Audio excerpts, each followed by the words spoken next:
welcome to the EJ Pro Pick'em Show. I'm your host, Dennis James. I'm here again with my co-host, Sean Harris, and my producer, Lawrence Jones. We're going to talk about, this week we're going to talk about the games from Week 15. As you can start the scoreboard, you know, we're getting close to the end here, and a lot of the division races are starting to lock down. You already saw the winners, so I'm going to talk briefly about some of the key wins. Javon Woods, of course, won the round, and that got him back into the design division race. He now trails Brian Travers by only 30 points. And he also set a season high for bonus points this week. He had 4 10-point bonuses. He had 4 on the head, and he hit 2 threes. Wow. So that got him back. That got him right back in the thick of things. Unfortunately, in the classic division, what's going on? Yeah, I'm never gonna hit the end of this one. My dad took it over first place. He's got the division win 3 straight weeks. He now has a tie for leading the division wins of 5. And he like I said, he took over the lead. So I won't hear about this. I'll hear about this until probably the summer. And then in the FedEx division, Terry Williams got a big win, which got him back in the race. He got his 5th division win as well, and he's 46 points back of the division lead. As we look at the races, there were 3 division lead changes this week, all in the independent conference. Of course, in the class division I mentioned, Byron Chavers got the lead back in the Zion division. And then Michael Toes got the lead back in the Cuyahoga division. He had gave it up to Darren Nelson. Darren Nelson held it for 7 weeks, and Mike got it back. The races are still tight for the most part. In class division, we got 4 players still within 54 points. In Zion division, you got 3 players within 30.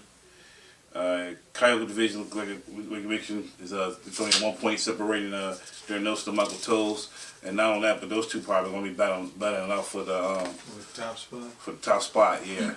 Jason Kidd does an outside shot at the top spot as well. And then some in no FedEx division are pretty much wrapped up. Guy Chiappani is close to his 5th career division title. And then also in the FedEx division, Jason Kidd is whooping butt. In the FedEx division, you got 3 players within 46 points there. Rick Smash, Tim Bushner, and Terry Williams. But you know what?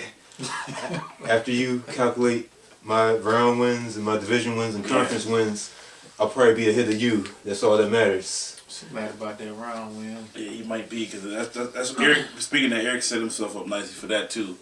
If you look at the power rankings, he's jumping in the top 10.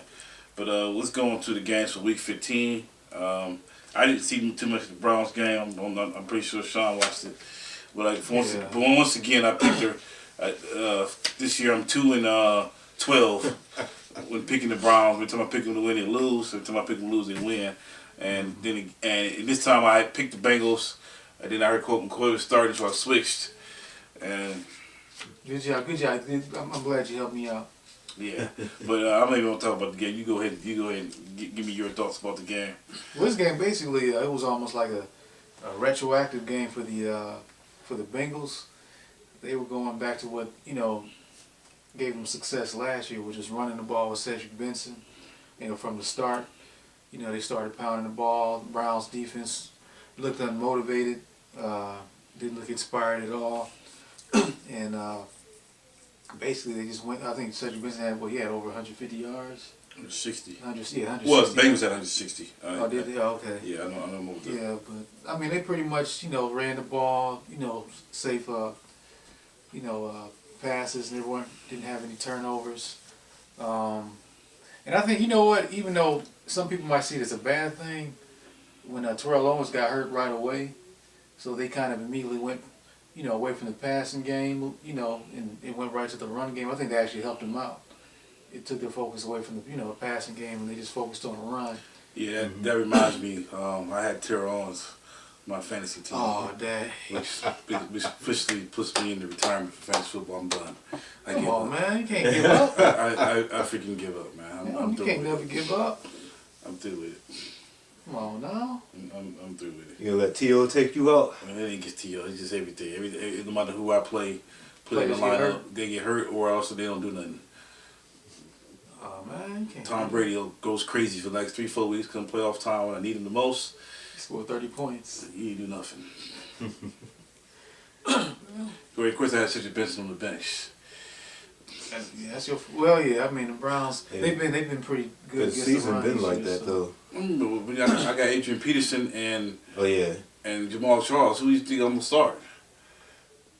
I would have started. I wouldn't have started Adrian Peterson. Well, I didn't. Oh, you didn't? Oh, okay. Oh, you just had Jamal Charles. I put Jamal Charles and Felix Jones in Oh, against the Redskins' putrid defense.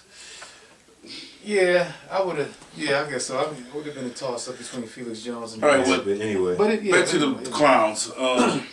Why is this team? Why is it that this team can't? They can beat New England and New Orleans, but they can't beat Buffalo and the Bengals. They can't beat teams start with B or something. What's the deal?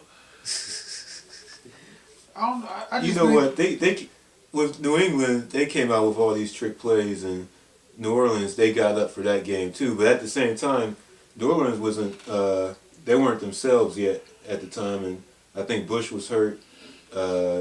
Meacham and what's his face? The other. With Colston. Yeah, Benson, Colson. Yeah. Yeah, I guess it also helped that Scott Fleet knew the plays too. Oh Oh yeah. yeah, Yeah. They had a big, Yeah. they had a big game, yeah. And then New England, you know, Mangini, he hates Belichick. He knows a lot of his tactics. So, but they're not that talented though. So. Well, speaking of McGinley, is he now back on the hot seat? Does he have to win these last 2 games to keep his job? I think he may have to, for him to have a chance, he might have to win at least one of these games. I think he'll win the Definitely. Pittsburgh game at least. All right, how we looking at the time? We go to the next. We got about 8 minutes. Oh, okay. Next game, Steelers hosted the Jets. All right, Steelers lost. This is another game. Another game. Let's go Jets. Detroit. Yes, Jets. What? Boo. All right, it's another game I missed. When I found out Palomaro wasn't playing, I thought about switching to the Jets, but I didn't. I stuck with it. And this game, I didn't see it, but looking at the stats, it seemed like it was an evenly fought game. Yeah, For the most it's part, a very it's fun pretty game. much the Jets made more bigger plays. They had Yeah. Brantley had the 40-yard bomb, and then Brad Smith had the kick return. Started off first play. Yeah, so that seemed like that was the difference in the game right there. I didn't see too much of it, but what did you guys have Well, on the game? the one key that I saw late in the game, the Steelers were backed up on the, it was probably like 1-2 yard line, and they ran right with Melody Moore, and one of the Jets defensive players just came, just He got came unblocked. safety. Yeah, and tackled him in the end zone for a safety. And that's what you're supposed to do when you're running out the end zone. You know what I'm saying? Your passing game isn't all that great. You run it. But Cat came unblocked and caused a safety. And of course, the Jets got the ball back too. You know, that kind of stalled any chances of them, making a legit comeback. But it was a pretty much even game.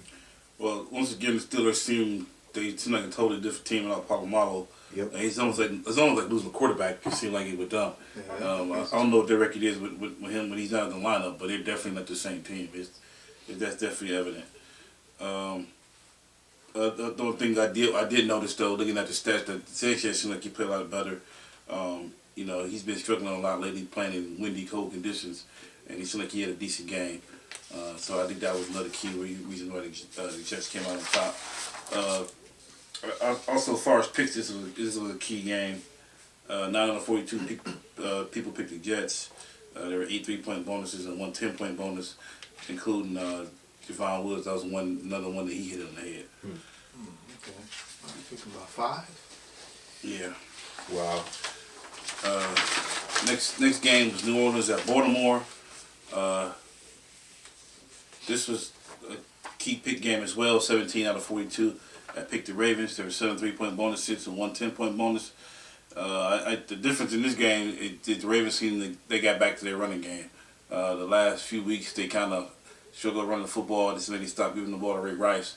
And this game they pretty much said Ray looked curious, and he did. He had over 230 yards total offense, including 3 touchdowns.